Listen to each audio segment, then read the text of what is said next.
Ok, stress. Ok. Eh bien, le stress, c'est quoi? C'est un étirement entre ce que tu es et ce que ta fonction t'oblige à faire. Il n'y a pas forcément des emplois qui sont stressants. Mais il y a forcément des incompatibilités entre ta personnalité et ce que ton emploi t'oblige à faire. Prenez un artiste.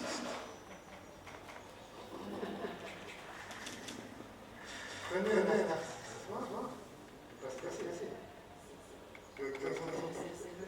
C'est le cache-cache. C'est le cache-cache. Mais je vais dire, tu t'obliges demain à prendre un emploi structuré. À partir de demain, tu deviens comptable. Tu vas être stressé. Exactement. Parce que même si tu travailles dans un mois, je marche pas plus. Tiens, ça. Tu vas être stressé. Pourquoi? Parce qu'il y a une incompatibilité. Tu prends un comptable maintenant. Tu dis à partir de demain, tu vas faire une vidéo créative sur l'imagination et les idées. Le type, il va te regarder comme s'il était martial. Mais c'est ça, il va être stressé. Ne pourra pas. Et c'est ça, l'élastique. Mais bien sûr, c'est la sortir de ces enfants, vous n'avez pas raison. Il va dire, c'est pas possible pour moi de dire l'enfant, sortir un peu l'enfant, ça veut dire être stressé quelque part. Donc, je fais un travail, l'insécurité, ce que disait docteur Marta, le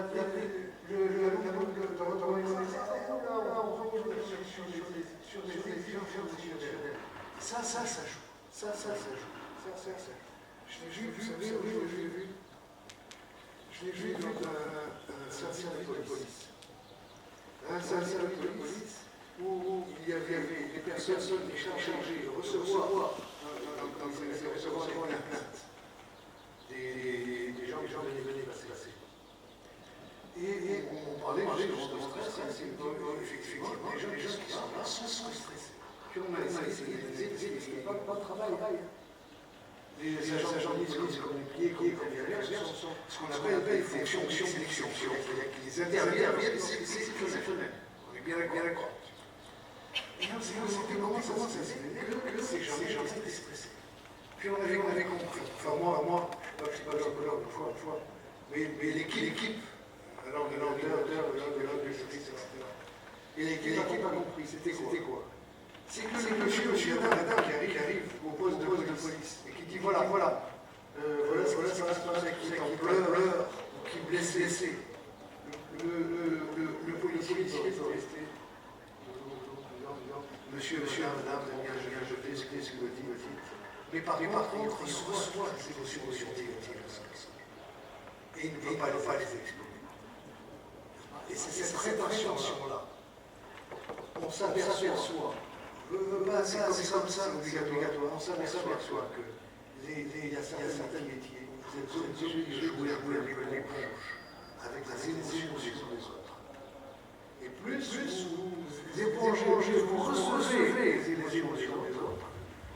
plus stressé. Qui va me stresser. Il est presque. Vous avez la même famille,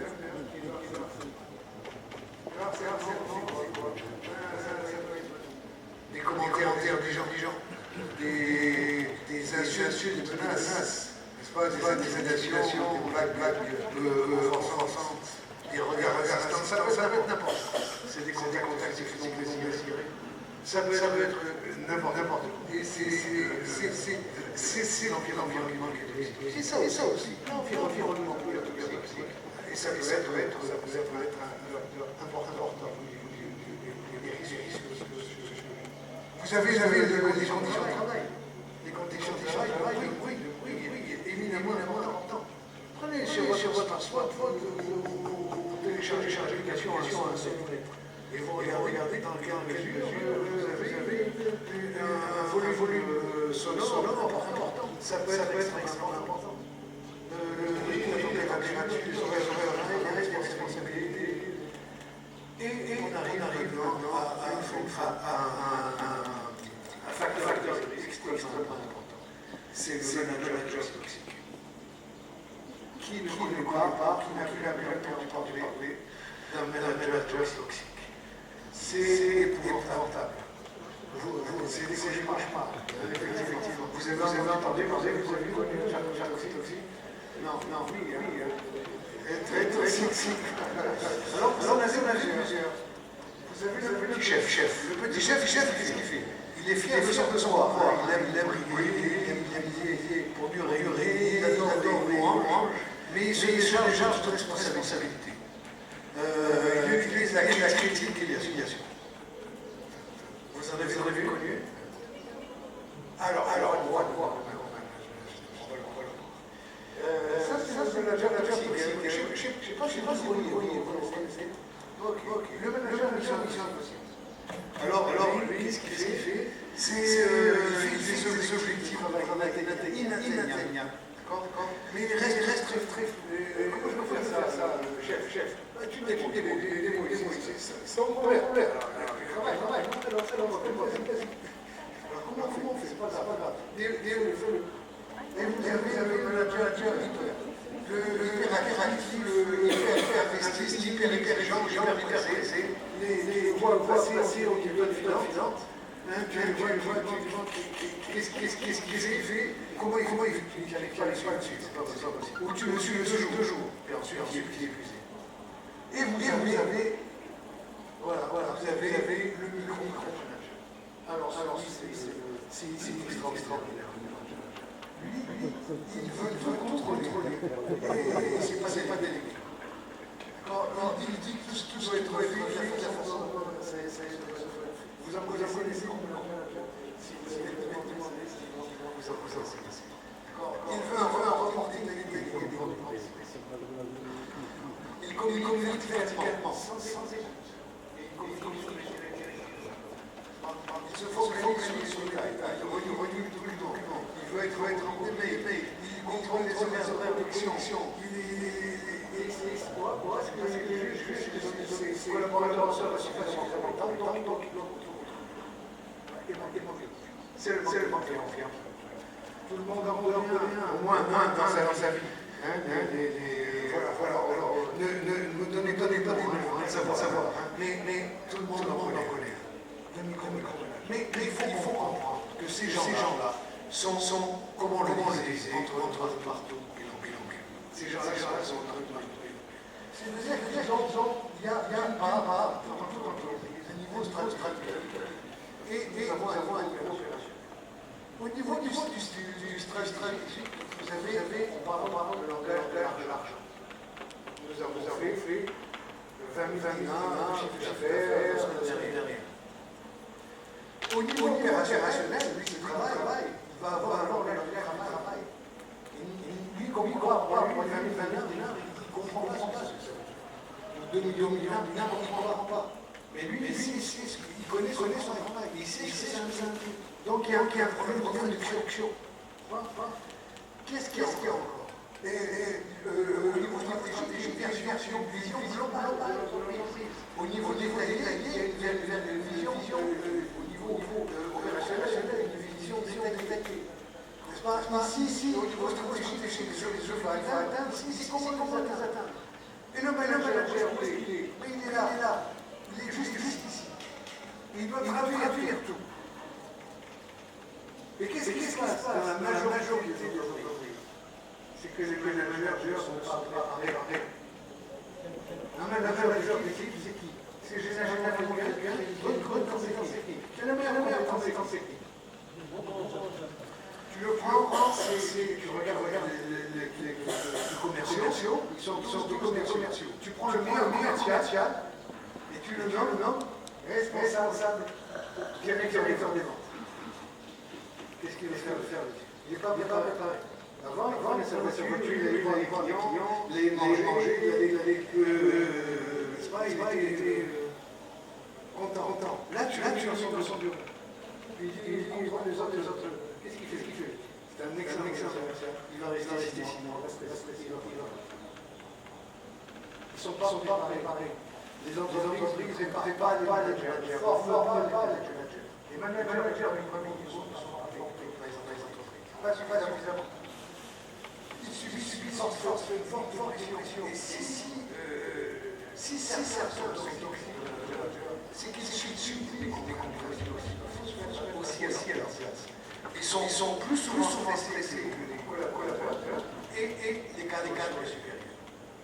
Et ils sont souvent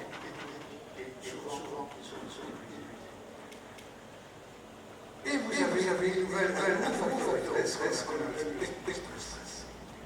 Le technostress, c'est causé par l'adaptation de nouvelles technologies. Et on voit Dieu, là, qui est en train de se développer, là, il a des problèmes. Heureusement, il y a le recteur qui est là pour... il va falloir... Et alors, les stress, c'est quoi? C'est la surcharge. On s'aperçoit qu'avec un ordi, avec un PC, avec je sais pas si vous avez remarqué, moi, systématiquement, les clients disent, dès que je travaille, surtout en télétravail, je travaille plus à la maison lorsque je travaille au bureau. Vous avez l'invasion. L'invasion, c'est quoi? C'est que vous avez reçu des mails, SMS. Et alors l'invasion, c'est que vous craignez, si vous n'êtes pas à la seconde où ils arrivent, vous craignez parce qu'on a le sentiment d'être indispensable. On a l'impression de quelque chose.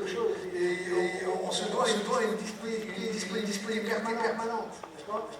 Une disponibilité permanente fait que actuellement, il y a un besoin qui interdit à l'employeur d'envoyer des mails aux employés le week-end. C'est interdit. L'employé qui reçoit un mail va enregistrer j'ai reçu un mail. Et l'employeur me dit c'est interdit. La fiabilité. Il y a une panique. Tu dois travailler chez toi avec l'ordinateur. Le matin, tu ne fonctionne pas. Qu'est-ce que tu fais? Il y a un grand mot là que j'ai appris, la homophobie. Qu'est-ce que c'est la homophobie? C'est la peur panique de perdre votre téléphone. Tu vois le matin, quand on se réveille et que tu es au travail, il y a ton téléphone à la maison, tu paniques, je panique. Qu'est-ce que je vais faire? C'est la homophobie.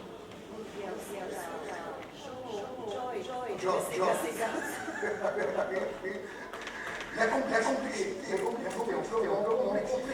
qui est simple, c'est-à-dire qu'avant, il était facile.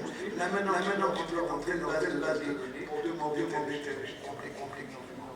Vous avez la sécurité obligatoire, parce qu'il y en a qui comprennent mieux. Vous avez l'incertitude, j'ai pas suffisamment de connaissances de l'ordinateur, et vous avez la barrière générationnelle. Qu'est-ce que ça veut dire? Ça Ça veut dire que les jeunes sont nés avec une souris à la main. Et vous avez des pas comme moi, je suis jeune, mais vous avez des problèmes énormes. Parce que la souris, vous pensez que c'est quelque chose. Ça arrive. Il y a une forme de crainte. Une forme de... Pas de peur, de crainte, simplement, j'y comprends rien. Je vais demander à mon fils ce n'est pas vrai. C'est une barrière de franchir. Le stress, il travaille à distance. Lorsque vous travaillez chez vous. Et lorsque je vois des postes de travail à la maison, c'est épouvantable. Des gens qui dorment, on va y revenir là-dessus. Il y a une porosité entre travail et perso. Combien de fois je dis aux gens qui travaillent chez eux, qu'est-ce qu'il faut une porte. Il n'y a rien de pire lorsque tu es en train de travailler. Qu'est-ce qui se passe? Il y a les enfants, ils voient papa ou maman à la maison. Donc le papa ou maman à la maison, ils vont voir. Et lorsque tu es en vidéoconférence avec la direction générale, ton gamin, ils vont sauter, je vais regarder l'écran. Qu'est-ce que tu fais? Ça ajoute au stress. La porte, bien sûr, la porte. Ferme la porte. Il y a moins de moments de sentiments. Il y a un contrôle et un reporting plus important qu'à distance. Il y a des choses qui sont propres à la vie de conférence, des émissions. Lorsque tu es en conférence, il y a toujours des délais de secondes. Ton cerveau doit s'adapter à ce délai de transmission. Et ce délai de transmission ajoute au stress. Lorsque tu es en conférence, tu regardes comment tu es. C'est quoi ton image? Tu dis, attends, j'ai un peu la tête. C'est vrai ou c'est pas vrai? C'est normal. Ça ajoute au stress. Vous avez des parasites. La personne qui sait pas d'où ça vient. Vous avez un manque de retour. C'est le langage non verbal. D'accord, le langage non verbal. D'accord. Vous avez bien sûr, identification des risques psychosociaux, beaucoup difficiles à distance. À distance peut beaucoup moins percevoir. Et encore les managers ne sont pas préparés au management à distance. Les postes de travail dans la domicile, le PC portable avec écran ici, qui travaille dans son salon, des reflets sur d'écran, éclairage inapproprié, la distance, écran beaucoup trop courte, la mauvaise image, trop souvent travailler sur écran. Vous travaillez à 40 cm, essayez de regarder loin pour défatiguer vos yeux. C'est très important. La posture est très importante. Le travail est de base avec un siège réglable. Il y a des contraintes durables au niveau du rang supérieur, l'épaule, les poignets, bien sûr, tout ce qui est un peu cervical. Qui n'a pas mal ici, à la fin du travail sur le corps? On a tous mal. Parce que la position n'est pas idéale. Et on arrive petit à petit à quelque chose qu'on connaît assez mal, mais qui existe de plus en plus, et qui ajoute au stress, qui est un facteur très important. 70% de la population mondiale a été sujet au syndrome de l'imposteur. C'est quoi le syndrome de l'imposteur? Le syndrome de l'imposteur, c'est avoir des doutes sur ses compétences. Même si les succès scolaires ont été excellents, on a des doutes sur nous. On t'a engagé comme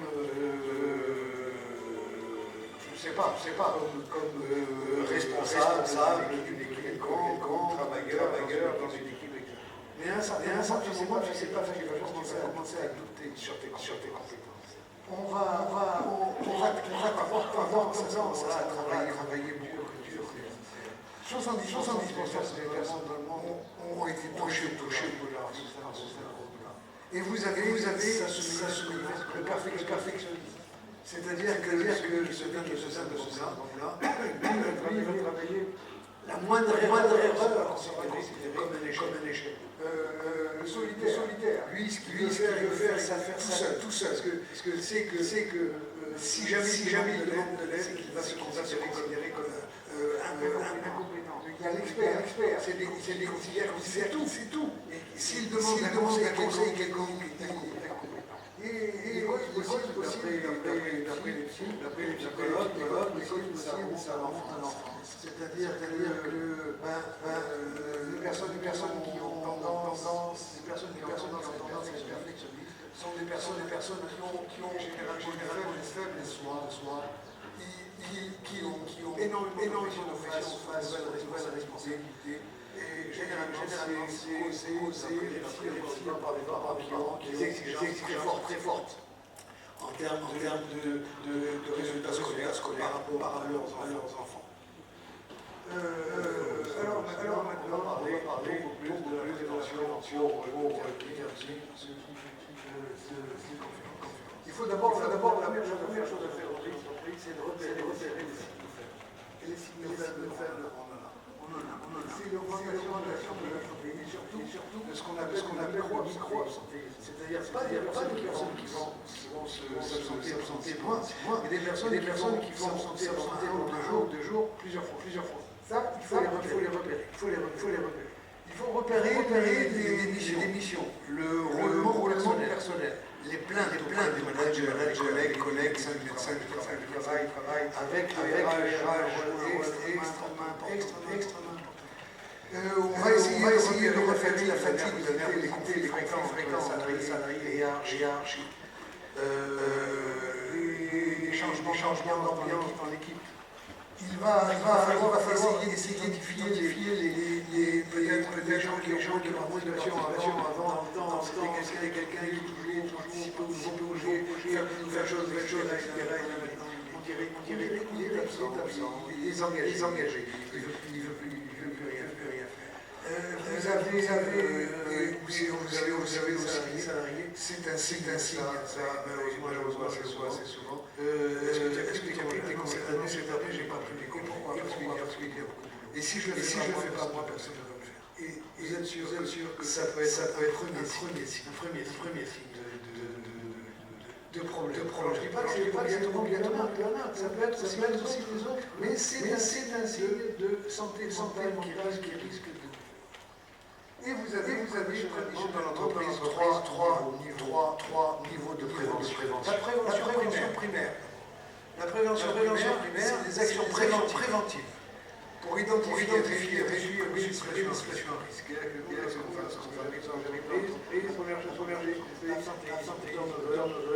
Les différentes plaintes, et on regarde les différents rôles des différentes personnes qui sont des personnes clés, comme des personnes clés, avec le management des conditions de travail. On regarde comment on peut aménager ces conditions. Mais le premier niveau de prévention, c'est-à-dire que l'organisation, parce que c'est à cause de l'organisation que 9 cas sur 10 peuvent se faire. La deuxième niveau, c'est les actions curatives. C'est pas correctif, c'est pas préventif. C'est cure après, qui vise à réduire les atteintes à l'individu. Formation du stress, la respiration, etc. Tout ça, d'accord? Mais attention, ce que je vous dis. Faire de prévention en entreprise, c'est toujours commencer par l'aspect organisation. Parce que lorsque vous avez des choses stressées et vous leur apprenez, vous avez un bon prof avec le gars, ça risque de continuer.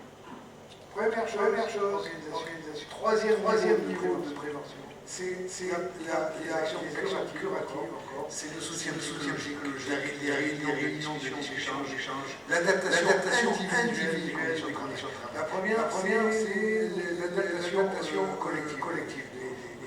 Et on va dire, vous faites 70% du travail. Lorsque vous regardez, vous faites 70% du travail. Ensuite, et croyez-moi, ça marche. Vous avez des entreprises qui avaient des phénomènes de troubles sociaux extrêmement importants, des pertes de clientèle, etc. Les pires, les gens qui sont en contact avec le public. Si malheureusement tu es en contact avec le public, qui c'est que tu vas punir? Le client. Tu vas punir le client. Et c'est le client qui va le ressentir. Et la prévention doit aussi être individuelle. On disait au troisième niveau, c'est répartir le travail, expliquer le sens du travail, priorité, fixer l'échéance, identifier le moment fort nécessaire, les conflits, permettre de suivre les formations nécessaires, ceux qui essayent de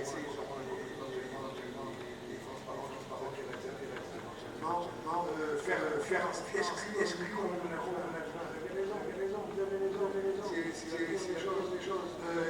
limiter les contrôles de reporting nécessaires, faire comprendre aux salariés pourquoi moi directeur général, c'est utile. Écouter, valoriser les qualités, féliciter, remercier, encourager, donner un constructif, le feedback. Dans l'entreprise, il y en a beaucoup, des entretiens annuels, des entretiens professionnels, annuels, vous savez, à quoi ça sert? Voilà. Évaluer, vous avez évalué. Et pourquoi est-ce qu'on appelle souvent plus souvent? Pourquoi est-ce qu'on a un rendez-vous annuel? Ça peut être mensuel, ça peut être même plus court. Si vous travaillez dans une entreprise qui travaille un projet, ça peut être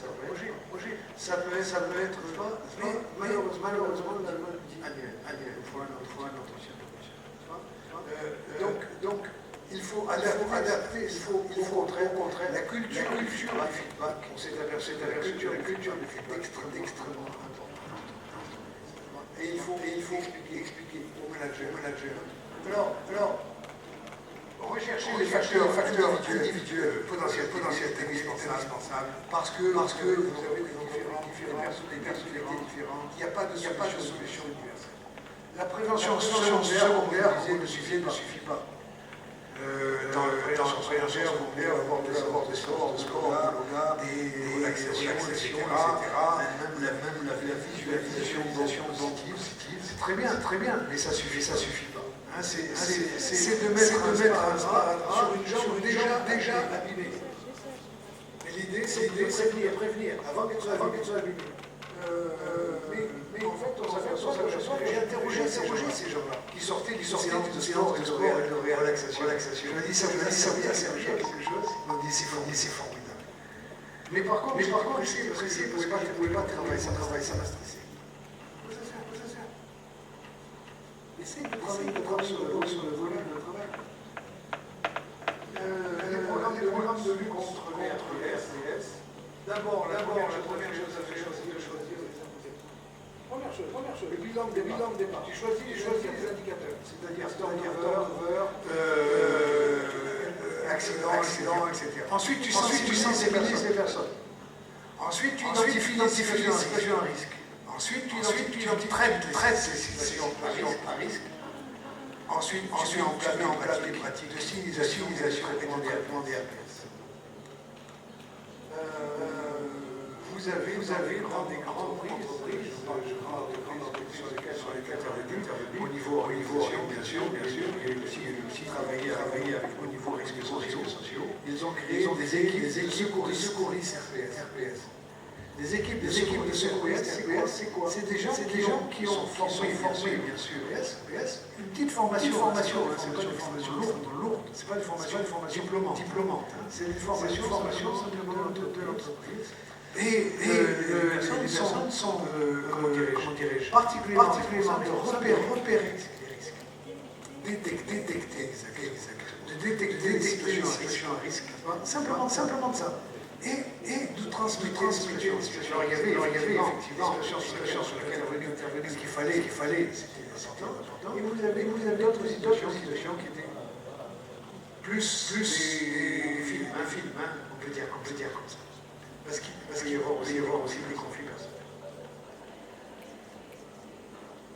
Alors, la chose qui est indispensable, ce qu'on a fait systématiquement, c'est la formation des managers. Formation des managers, formez pas les managers au risque psychosociaux, c'est fini. Il faut oublier ça. La formation systématiquement, ce qu'on a fait, d'abord, des fondamentaux du manager. Tu veux manager d'équipe, on va t'apprendre à gérer une équipe. Ça doit être géré. Et être géré, malheureusement, dans les écoles et les universités, on n'apprend pas à être manager. Dans une école, je le sais, je suis.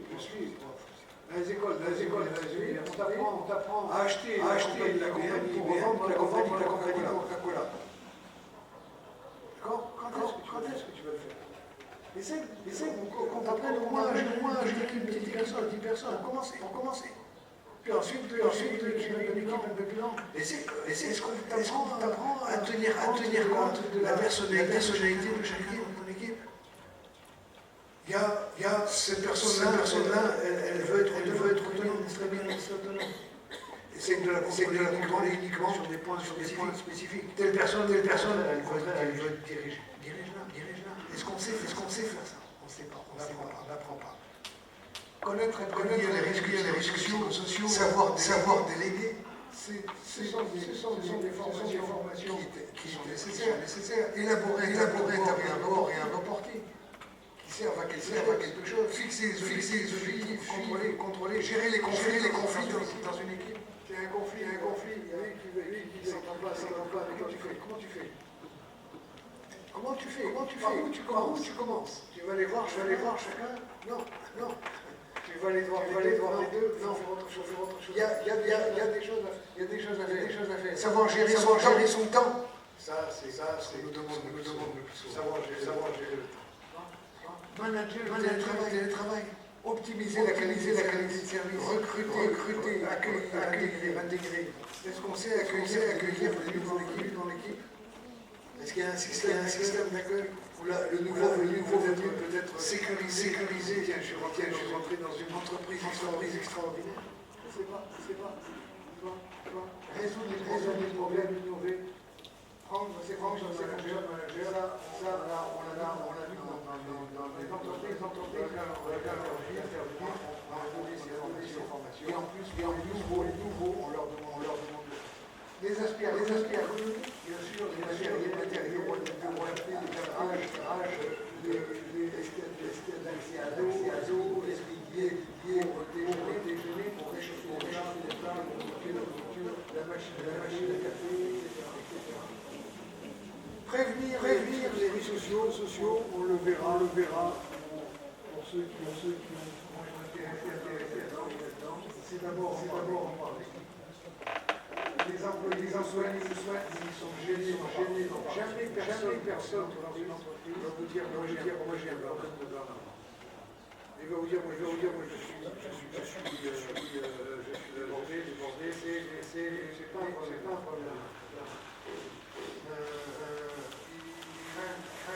Il va être on va plus donner de responsabilité. Il va avoir chercher ça dépend de moi, pas de lui. Et il va chercher interne, ça dépend de moi, ça dépend pas de lui. Ça dépend pas de l'organisation. Les managers doivent en parler avec l'opérateur. Ce n'est pas une honte. C'est un travail d'équipe. Le manager responsable d'équipe, je passe rapidement ici. Les entreprises s'intéressent à l'état général dans sa vie physique et mentale. Ce ne sont pas des changements coûteux. Ce sont des investissements essentiels qui vont rapporter beaucoup plus qu'ils ne coûtent. Je vous remercie de votre attention. Merci. Plus on apprend. Est-ce qu'il y a des questions? C'est la pause, Est-ce qu'il y a des questions? Il n'y a pas de questions. Voilà.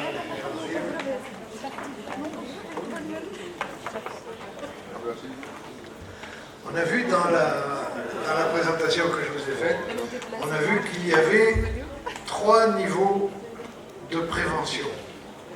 Qui c'est qui pourrait me dire quels sont les 3 niveaux de prévention? Voilà, madame.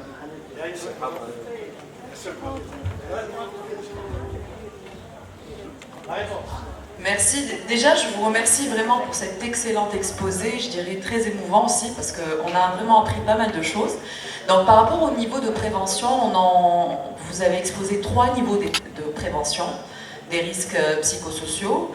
La prévention primaire, qui est vraiment dans une phase de préventive, disons. Voilà, il faut détecter, ralentir, voir ces signaux-là de psychosociaux. Deuxième niveau de prévention, c'est plutôt on va vers le curatif. Et là, vraiment, il faut implémenter tout un programme de formation, justement, pour sensibiliser les équipes par rapport à ces risques-là. Et enfin, le 3e niveau, c'est vraiment, on reste aussi dans du curatif, mais beaucoup plus dans tout ce qui est échange interpersonnel, les réunions, optimiser un peu. Donc dans le niveau primaire, ce que j'ai compris, c'est vraiment quelque chose qui touche l'organisation de l'entreprise. Donc quand on est dans le préventif, on revoit un peu l'organisation de l'entreprise. Le curatif, les 2 autres niveaux, c'est plutôt des plans d'action pour remédier à tout ça. Voilà. Oui, j'aurais une question à vous poser. D'ailleurs, c'est la slide qui m'intéressait le plus parce que je me souviens, et j'ai pris des notes d'ailleurs, parce qu'on en parlait avec notre directeur des ressources humaines. Nous sommes une industrie pharmaceutique, donc c'est un domaine où vraiment c'est très important de faire attention à nos collaborateurs, etc. Et c'est la slide qui m'a beaucoup interpellée. On s'est dit, c'est bien de mettre en place tout un programme préventif, parce que prévenir, c'est mieux que guérir, tout simplement. Voilà. Et nous-mêmes, c'est Opalia Ricordati. Voilà. Je peux. Voilà. Donc, pour ceux qui ne connaissent pas Opalia Ricordati, Opalia Pharma, ça a été la première entreprise industrie tunisienne. Le premier générique tunisien, c'est Opalia Pharma. Et même le premier générique tunisien exporté à l'étranger, ça a été l'industrie Opalia Pharma. Aujourd'hui, en fait, pratiquement nos 35 ans d'existence. Et ça fait plus de 10 ans qu'on appartient à la filiale Ricordati, qui est multinationale, présente dans plus de 150 pays dans le monde. Et aujourd'hui, la fierté, c'est que Opalia est la filiale tunisienne et la seule en Afrique. Et ça, c'est une fierté pour nous, les Tunisiens, d'être aussi parmi les 6 sites de production dans le monde. Voilà. Merci. Bravo. Vous le payez pour cette publicité gratuite, quand même. Bravo. Donc, effectivement, c'était la bonne... je voudrais faire 2 réponses. La première réponse, effectivement, c'était la bonne réponse, hein, les trois niveaux. La deuxième réponse que je vous ferai, c'est que des fois, j'ai besoin d'un deuxième formateur, une formatrice. Ça vous dit?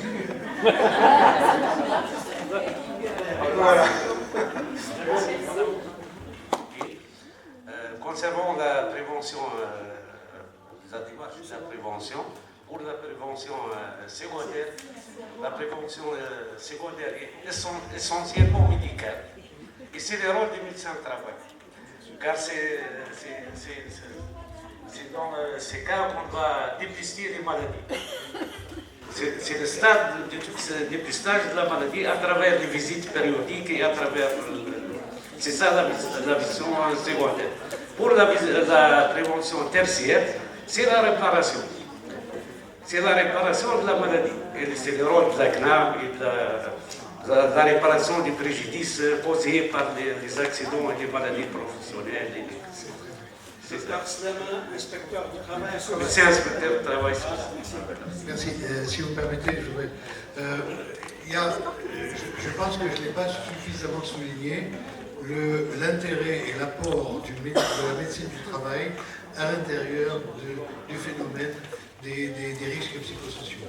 Le seul problème que je vois, ou que personnellement j'ai déjà vécu en entreprise lorsqu'on est intervenu dans les entreprises pour faire justement cette formation-là, c'est que les gens ne parlent pas suffisamment, malheureusement. Vous avez dû être témoin de ça. Les gens ne parlent pas suffisamment. Il y a une espèce de gêne de dire d'avouer qu'on est dépassé par le travail, qu'on est isolé, il y a beaucoup de gêne. Et ça demande énormément de temps et énormément d'attention aux médecins du travail d'arriver, d'approfondir. Et parfois, je pense que vous êtes d'accord, le médecin du travail n'a pas le temps de pouvoir approfondir ce qu'il voudrait que le médecin soit ici. Mais je pense qu'il faut leur rendre hommage parce qu'ils font un boulot assez extraordinaire. Merci, monsieur. Très bien, merci. Allez, pour votre information, toutes les interventions qu'on a passées seront diffusées demain matin sur notre site web www.zmc.com.tn.